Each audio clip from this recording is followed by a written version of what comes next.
Assalamualaikum warahmatullahi wabarakatuh. Nama saya Sri Delvioniki Abbas.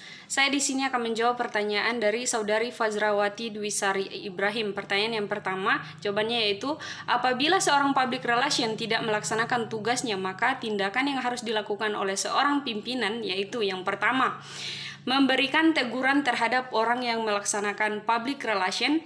Kemudian yang kedua, yaitu memberikan peringatan keras terhadap orang yang mempunyai tugas dan tanggung jawab terhadap pelaksanaan public relation. Dan yang ketiga yaitu memberikan sanksi berupa dikeluarkan dari suatu lembaga atau organisasi jika sudah tidak mau menjalankan tugasnya sebagai seorang public relation. Kemudian pertanyaan yang kedua, jawabannya yaitu jika tugas public relation tidak berjalan sesuai dengan tujuan suatu perusahaan atau lembaga, maka kita harus melakukan evaluasi terhadap perencanaan yang sudah disepakati sebelumnya.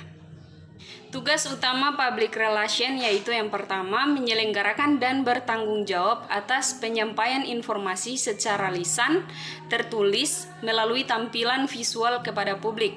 Yang kedua, memonitor, merekam, dan mengevaluasi tanggapan serta pendapat umum atau publik. Kemudian yang ketiga, memperbaiki citra atau image organisasi.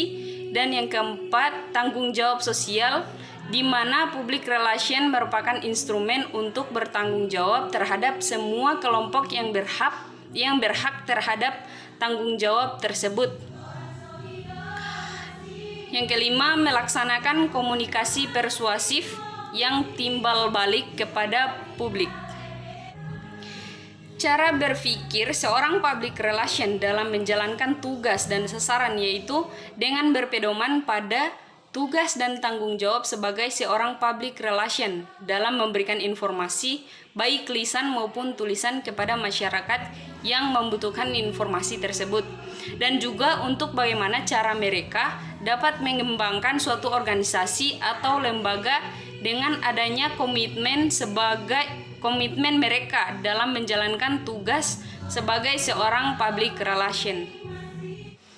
Kemudian tantangan yang sering dihadapi dalam mempraktekkan tugas public relation yaitu yang pertama, pertumbuhan teknologi komunikasi, yang kedua, pengaruh media massa, yang ketiga, tingkat pendidikan, kelas sosial, demografi dari khalayak yang berbeda-beda.